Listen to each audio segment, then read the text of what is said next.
all about execution. It's all about the initial idea. Half of my life was just, do I have the guts to place this order? Ended up launching. In 42 days, we raised $600,000. Entrepreneurs are billionfold over anybody else solving the problems because a great problem is a great business opportunity. Hey Fastlaners, this is Ryan Daniel Moran. Welcome back to Freedom Fastlane. Today you're going to hear a clip from our December event called Freedom Fastlane Live. It was held here in Austin, Texas. And what we try to do at Freedom Fastlane Live is put the best capitalists, entrepreneurs, brand builders, and investors into one place, invite people to join, and watch what happens. We just try to create the biggest business up-leveling possible. This year's event featured Peter Diamandis, JP Sears, Cameron Herold, the founder of Whole Foods, John Mackey, a panel of people who built $100 million businesses, our investor panel, and a bunch more. And in past events, we've had billionaire Jeff Hoffman, Pat Flynn, Robert Herjavec, Gary Vaynerchuk, and others. So today you're going to hear a clip from the recent event. We don't release the entire event for obvious reasons, but there are certain clips that we find particularly beneficial that we want to share with you. So that's what you're going to hear on today's episode. If you want to be on the waiting list for the event in 2017, you can go over to freedomfastlanelive.com, enter your best email address, and you will be on the notification list for when we release the speakers. Until then, enjoy this clip from Freedom Fastlane Live. I sense Ryan is coming. You manifested that. Is that good stuff or what? Give it up for JP Sears. I have 1,500 questions for you. Do you have time for 1,500? 1,500. Yeah. That's half too many. Let's just get to 1,000. Let's get to 1,000. By the have you guys seen Ryan's socks, by the way? When you've got it, flaunt it. That's the story I choose to believe. That's awesome. So, JP, I'm curious. You know, a lot of people know the videos that go viral, and I actually don't even know what the business is itself. Just out of pure curiosity, what is the business itself? You do coaching with a certain type of person. I don't think there's any products or anything associated with it. Yeah. So do as I say, not as I do. My business, if you will, has been incredibly unmonetized until actually about the past month. So really, that's the one that got the big laugh. Like, so for the past 15 years, I've earned my living doing emotional healing coaching with people. And, you know, when the videos took off, it quickly became a sort of thing like, now I have more clients than I could ever work with. And I actually have to work with clients less days a week in order to make room for other projects. So it's largely been client income. And then, you know, YouTube ad revenue has been part of it. And then recently, you know, product integration, sponsorships with videos. But then very recently, about a month ago, I launched a t-shirt apparel line. So that's really to use the word scale, really my first step into scaling my business relative to the size of my following.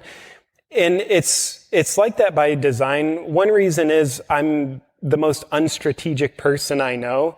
I typically just do my best to follow my heart, not make decisions based on what I think, but make decisions based on what feels right to me in this moment. And then oftentimes, like, I'll look back and be like, oh, I guess that worked. And then I can figure out why it worked after it's already worked.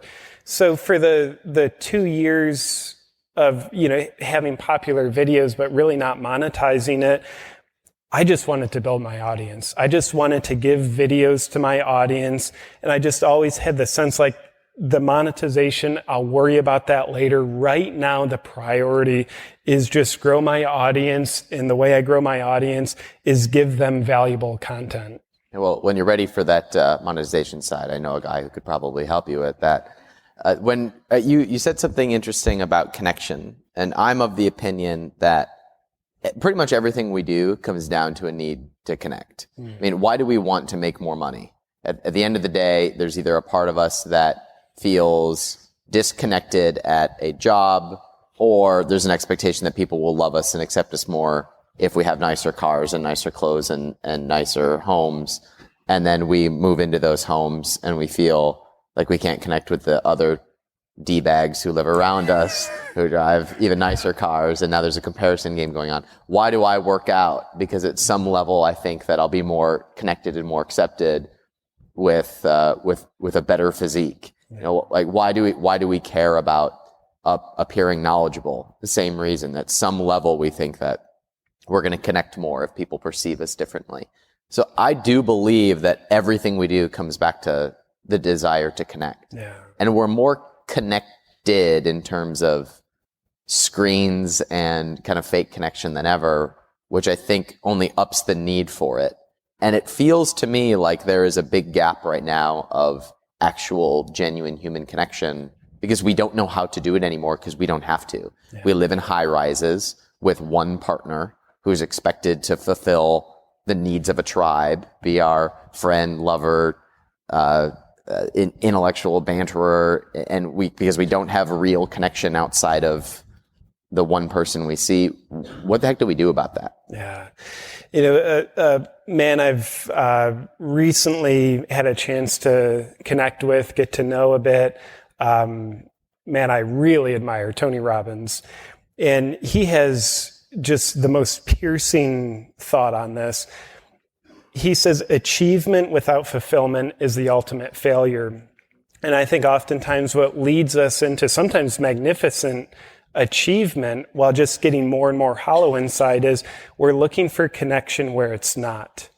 You know, it's just like the bird running into the window scenario. Like, why does it, like, it's not going to fly through the window, but why does it keep doing it?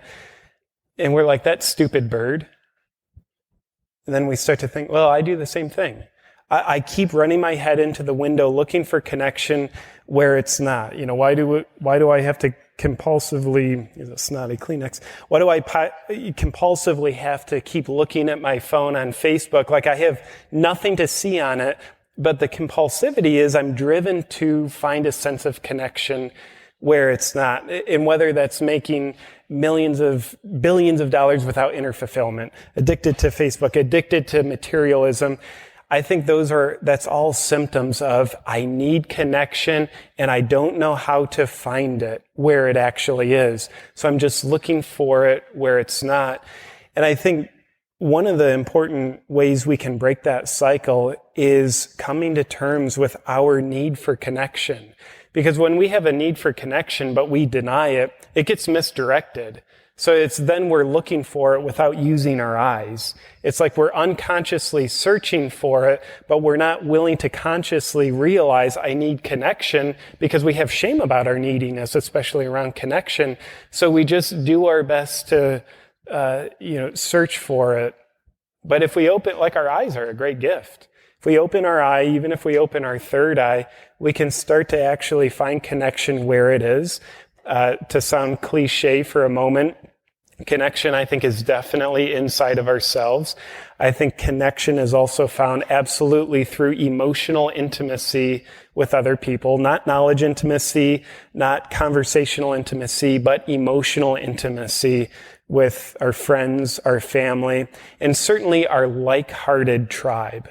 Not necessarily like-minded tribe, but like-hearted tribe as well. We're pack animals. We need to be connected to something greater than ourselves. The phone is not greater than ourselves. You know, a new Maserati is not greater than ourselves. If we can have those things while being fulfilled inside, then those things perhaps complement our life. They're like health supplements, like they add something to it. Otherwise, they just detract from our lives because we keep losing ourselves deeper and deeper, trying to find ourselves where we're not. I remember the happiest moment of my life. And I was standing in my dorm room in college. I was a senior in college. And I had like my rack of clothes that didn't fit. And like my little tiny fridge that had like a few things in it. And I had my little blog that I ran. And the cafeteria was across the street. and my best friends lived on either side of me. And I remember looking around going, I have everything I could possibly need. And I had this weird thought where it was like, I can run over there and get food. My best friends live on either side of me. And I remember this feeling of just saying, like, if I have these deep friendships, what else could I possibly need? And I remember having like this is something went in my brain said, this is a profound thought. Don't forget this moment. And I'll never forget that. But we don't naturally exist in an environment in which, for most of us anyway, don't live in a natural environment where those types of connections are commonplace. Yeah. It seems like they are few and far between, so we cherish them when they show up and feel a sense of longing when they go away. And I have spent probably more brain power than I should contemplating this world problem that I think we are perpetuating. Mm. And I'm just curious if you have any insight on how we cultivate that. Yeah, I think we all have, the real answer is I have no clue, but that's not going to stop me from having an opinion about how to cultivate it. I think we all have our hero's journey, and the hero's journey has basically 3 phases: the preparation, the journey, and then the return. So metaphorically, what that means is we have to leave home in order to find ourselves so that we can return home ourselves. So yeah, I think part of it is, leaving the values that we grew up in, certainly consciously choosing what worked for us, but leaving the rest of the values, the rules of life with our family or caregivers of origin, so that we can then metaphorically take our bare naked ass, journey away from home so we can find ourselves, stripping away who we're not, stripping away what doesn't work for us, stripping away the modus operandi that offers zero connection, peeling ourselves down naked, and then walking into the proverbial dark woods. And that sounds a little bit like altruistic and glorious and noble on paper. Just and kind of hot. And kind of, thank you. Yeah. My intuition tells me that Ryan was visualizing me stripping down naked. And I appreciate the compliment. I'll be here all weekend. So all of that, it sounds great, but to actually live it, it is very intimidating. It really is. That's why earlier I mentioned, in order to truly live our life, not survive our life, but thrive in our life, we have to be willing to get scared to death. So we have to leave our homes. And really, the homes I'm talking about are our programming, is our programming. And I think when all else fails, the most simplest opinion I can offer is aim to make yourself therapeutically uncomfortable. Do something that makes you uncomfortable every day. Because if you're doing something, whether it's psychological discomfort, physical discomfort, in my opinion, preferably a little bit of both. So when you're doing those things to make you uncomfortable, that means you're leaving your comfort zone. And your comfort zone is truly the home that we need to journey out of in order to find more of our true self. That's the hero's journey. And then once we do that, we collect some evidence of who we are, then we can return home, not fractionated, but a little bit more whole. And what that really means is more fulfilled. And, there's a part of me, like I look at some of the great things that I have in my life that my ego judges to be great.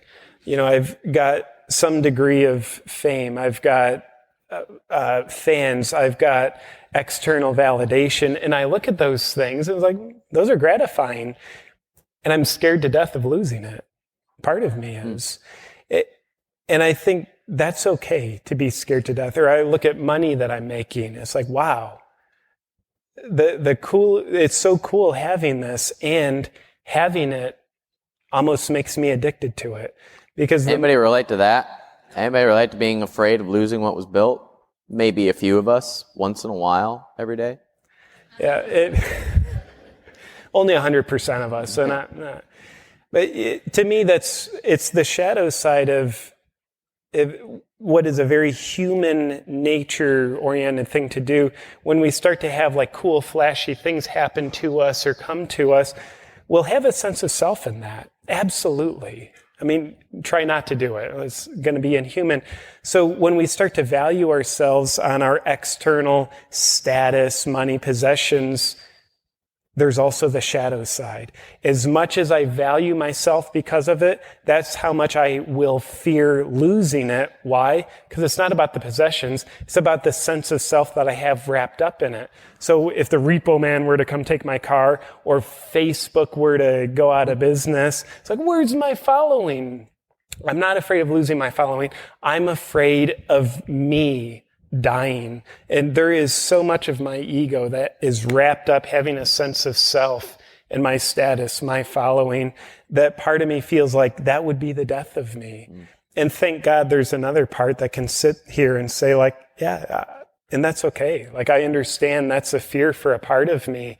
And I'll do my best to not be a slave to that fearful part of me. I'll have that fearful part of me with me. I'm not going to amputate it. But it's something I have to live with. But trying to avoid that fear by protecting against it, by just accumulating more and more and more, which is really just me trying to psychologically prove like this could never be taken away because look how much of it there is. It's like, that's just being a slave to the fear.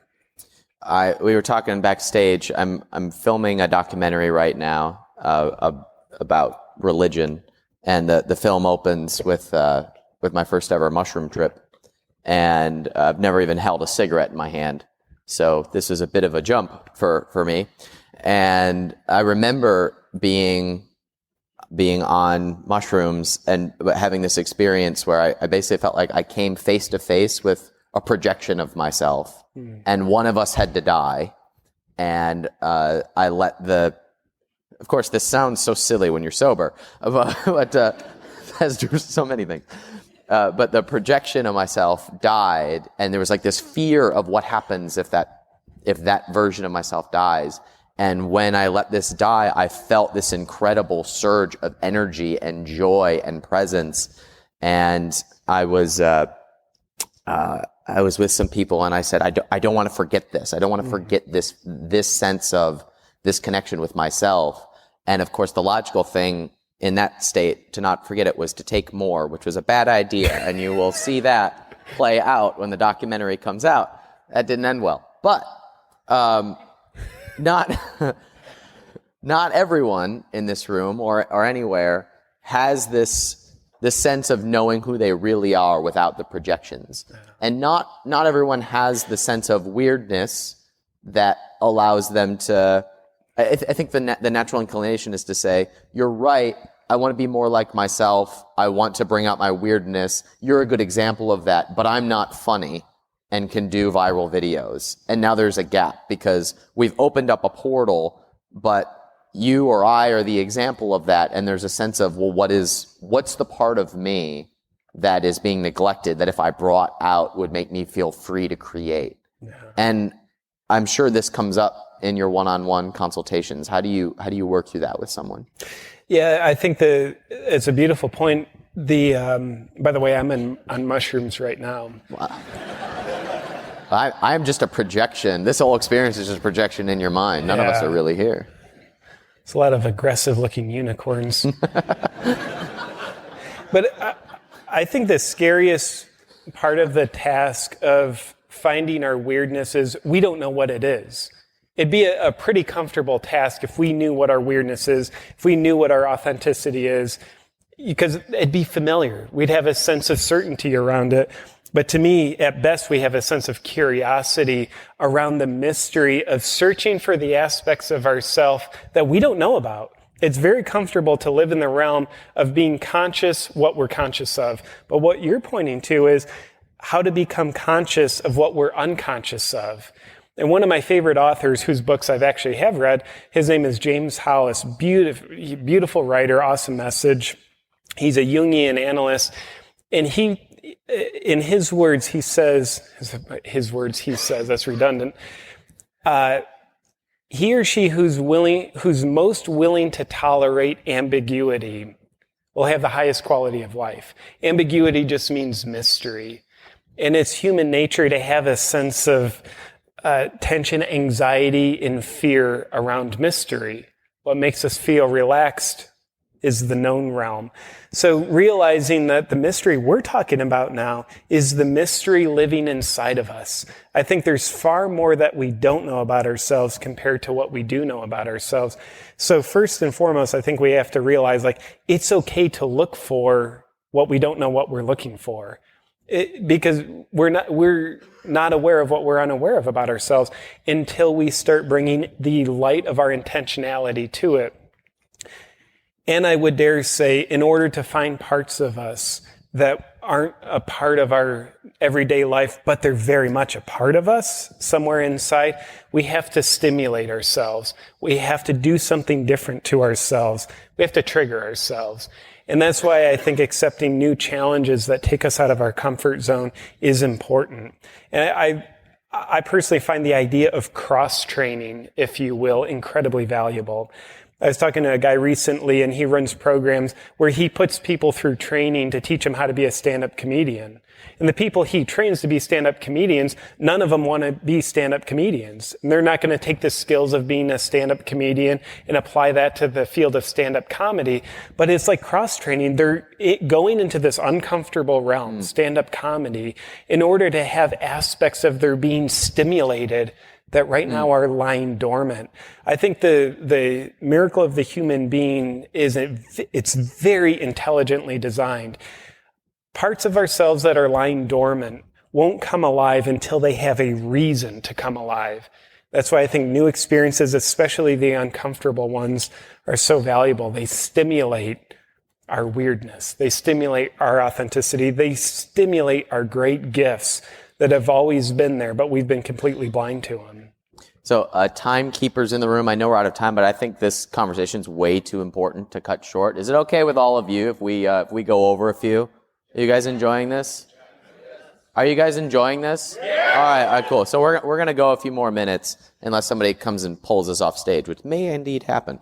Ron's looking agitated. Yeah. JP, do you have haters? And if so, how does that affect you? And I ask this because you put yourself out there, you have millions of people see you, and I would say almost 100% of people freaking love you. But that's the case with all of us, but that one person is the one we think about the most. Sure. And I'm curious, with someone who is so adored by so many, do you have haters? So do I have haters? That's, in other words, yes, I do have ex-girlfriends. In addition to that, Ryan, yeah, and actually I'm shocked by what a small percentage of my viewers are actually haters, but absolutely there's, when you do the math, there's plenty of them. And first I'll acknowledge, like, I function well with haters. I never really get hung up by them. I will say at times I get emotionally charged by them. It's like, oh, that comment stung, when I'm delusional enough to pretend that this person knows something about me that I don't know about myself. When they're there telling me, what the meaning of my video is. And so it's like, yeah, I get hung up. Like, I feel like the pricks of barbed wire. It's like, that stings a little bit, but it doesn't stop me. So there's a couple things that are important for me. One, don't put too much value in the positive comments. Because as much as I value the positive feedback, the shadow of that is I'll be equally attached to the negative feedback. You can't just have one side of the coin. If you're going to get attached to the coin, you're going to get attached to the whole thing. So yeah, I like to gratify my ego, read some positive comments, but I don't lose myself to them. Then the other thing is, I have to remind myself what my mission is with my videos. Ultimately, even the comedy videos, from my biased point of view, there's an underlying message that's intended to help people help themselves break free from some kind of dogma that they currently have that's not serving them. So I have to remind myself, like, my intention is to actually help people. I'm not willing to get cheap laughs at the expense of hurting people. I could get laughs hurting people, but that's not where I want to come from. And then I also have to remind myself that typically when people get offended, when they get upset, that's one of the most therapeutic experiences that they can have. Why? I don't think we can get offended by things that aren't true for us, at least that we don't believe to be true. Like you could sit up here and call me an elephant. It's like, I don't really believe I'm an elephant, so I'm not going to get too emotionally charged about it. But if you tell me something that reminds me of something about me that I wish wasn't true and that I spend a lot of time pretending isn't true, I'm not going to like what the mirror is showing me. So I'm going to get agitated. And I'm probably not, and if I'm emotionally upset, oftentimes 90% of our intelligence gets inhibited when we're highly emotionally charged. So I'm not going to have the presence of mind to be like, okay, I'm looking in the mirror and what I'm upset about is who's looking in the mirror. No, I'll get upset at the mirror. The stupid mirror. You have no business being a mirror. You should go to hell. So I do that, and I think other people do that too. When we make a connection with something about ourselves that we're disconnected from, that disconnection is separation. I think separation is the cause of all disease, physically and psychologically. So when we reconnect to that thing inside we don't like, part of our shadow, I think it's very therapeutic, and we typically react to it. So I do have that rationalization. It might just be me rationalizing being a jerk. But it is something that I have to remind myself of. So when haters have an emotional charge, oftentimes I don't think their emotion is created in the moment they watch the video or see content of yours. I think that emotion was likely created long ago, and it's been laying dormant under the surface. Just like when water comes out of the geyser, the water's not being created the instant it comes out of the geyser. It's just our awareness of it is being created the instant it comes out of the geyser. It's been under the surface for a long, long time. And from an emotional healing perspective, it's therapeutic for people to connect to their emotions that they're currently disconnected from. So I personally think I would be doing people a disservice if my videos were just all so vanilla and sugar-coated that everybody was happy. I think being a people pleaser is one of the biggest dysfunctions that I'm in recovery of. I think people pleaser is at the core just being in a fear-based mindset, the fear of disapproval. My mentor, Travis, I would like to tell the story of the time I went to see him in Arkansas, and I was going through a really hard time. This is 4 or 5 years ago. And I told him, I was kind of brain dumping on him, and at one point I said a comment that a hater had said to me, and it was really had bothered me. And I said, I feel like I'm a failure. He told me I suck, and it kind of made me think maybe I do suck. And he's like, dude, you realize that why that bothers you is the only reason why that bothers you is because some part of you thinks you suck. Yeah. And I was like, go on. And he said, if somebody comes up to you on the street and says, you got purple hair, you'd be like, what the fuck? Yeah. My hair ain't purple. But if you actually believe that you suck, it's because you suck, ooh, hits you right. Because it's hitting the piece of you that thinks that. And I've never thought about life or anything the same way since, I guess. It's so true, so amazing. And that part of you that thinks you suck, and the part of me that thinks I suck, like,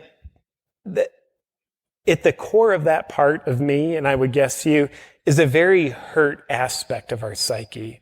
And that aspect of us needs help. I mean, if it's hurt and it just reacts to the hurt with anger and projection, self-bullying, it's like that part of us isn't going to heal if we don't connect to it. And if we don't connect to it, we'll have no ability to bring compassion and acceptance. So it sounds like Travis was very good at helping you own whatever you were projecting onto the hater. He's very good people, we like to say. Yeah, I think there could be like a new line of therapy, like hater therapy. Like read hateful comments about yourself and be like, oh, are you triggered yet? That's part of you that you can heal. Mean tweets, Freedom Fastlane edition. So I'm curious from the strategy side of things. I think 2 years ago was when you hit the following of like 2,400 people, right? And now it's 1.1 million. And to a lot of people on the outside, it's like, where the heck did JP come from? And if you look at someone like Tai Lopez, for example, there's a very specific strategy that you can reverse engineer, and you say, okay, he spent this much money to make this video go viral, and then he has all these other follow-ups, and it's like a very clear strategy. For you, it was 80% just delivering what you thought needed to be in the world. 82.8%?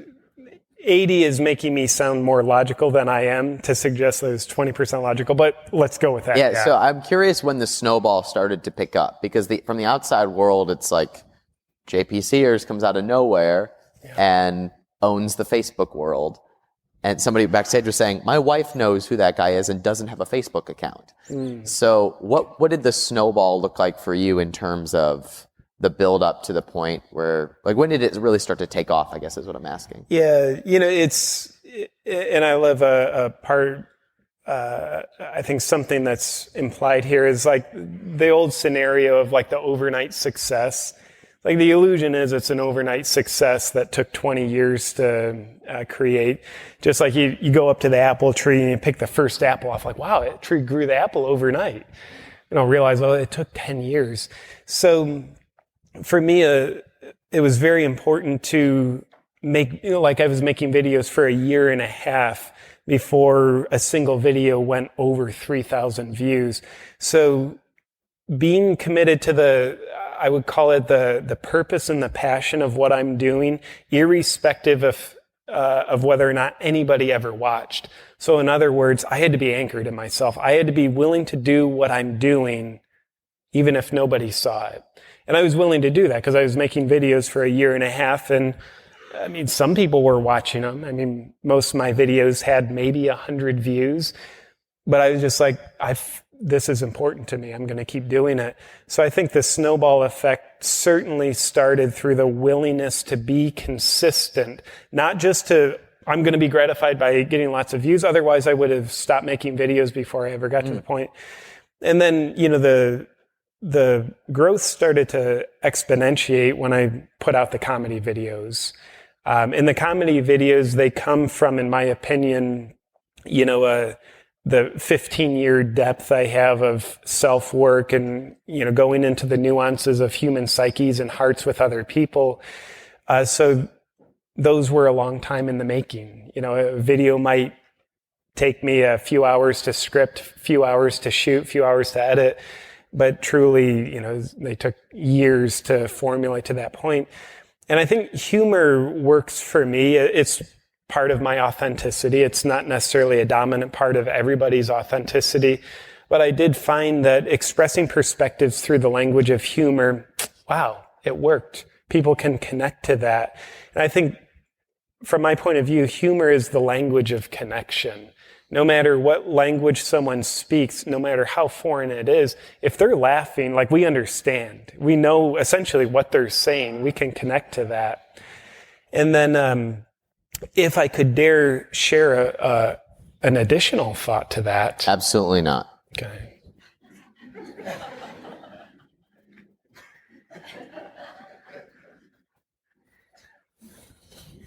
It's a nice chandelier.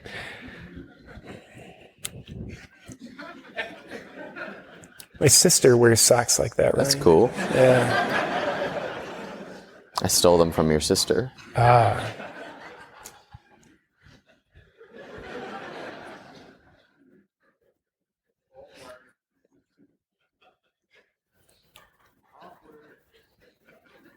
I think it's more awkward that you guys are saying awkward. How long do you want to commit to this joke? I feel like we've got like a good several hours of comedic value out of the joke, so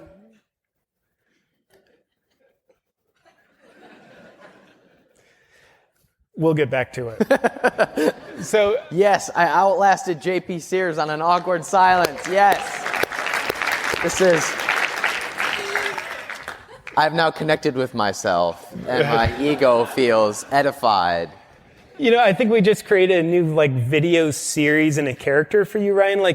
I think you should make videos now where you don't say anything. You just stare at the camera for anywhere from 5 to 20 minutes.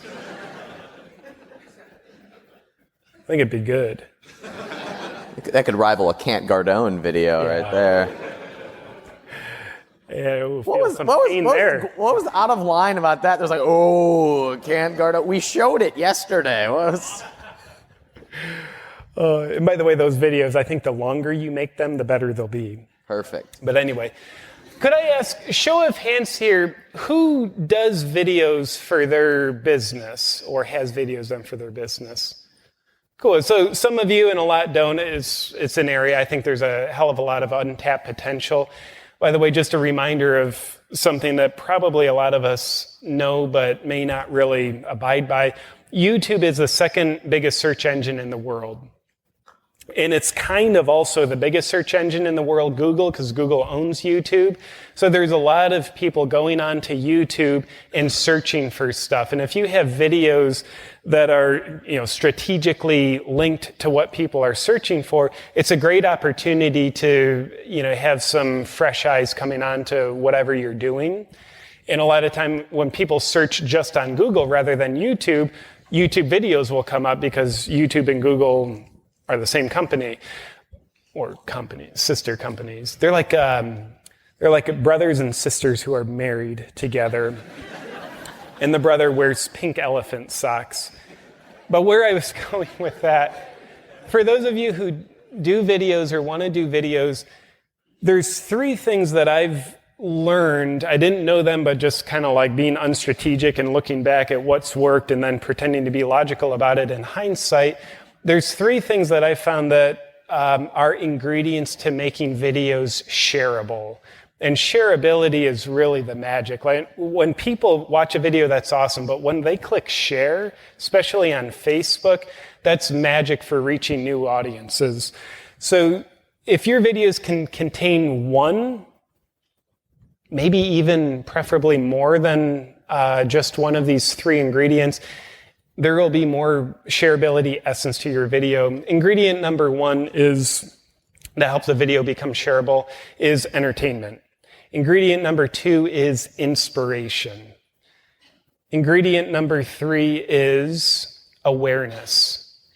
And by awareness, essentially what I mean is you help people discover something about themselves that they didn't know about. So it's kind of like some of the things that I do in my videos. I'm saying what everybody's thinking, but nobody's talking about. So it's like a lot of people resonate with it, but because nobody's talking about it, these concepts aren't really in general awareness. But when I bring them into awareness, people love to be shown what they're thinking. They don't like to be told what to think, but they love to have their mind reflected back to them, especially like their undiscovered mind. So entertainment, inspiration, and awareness. What one of those ingredients absolutely is not is information. Being informative can be very helpful. It can be a great service, but that alone doesn't create shareability in my experience. So in entertainment, there's so many ways we can do that. Inspiration, oh man, I think Prince EA. Does anybody watch Prince EA videos? A few of you. I think he's a great example of like the inspiration component and then the awareness component. So anyway, just a few considerations if and when you're making videos. If you can kind of keep those in the back of your mind, in my opinion, it'll likely help the growth of your videos and help you connect to more people. Well, JP, we love what you're up to. I think you're a beautiful representation of how things should be done. So keep doing what you're doing. We so appreciate you. Give it up for JP Sears.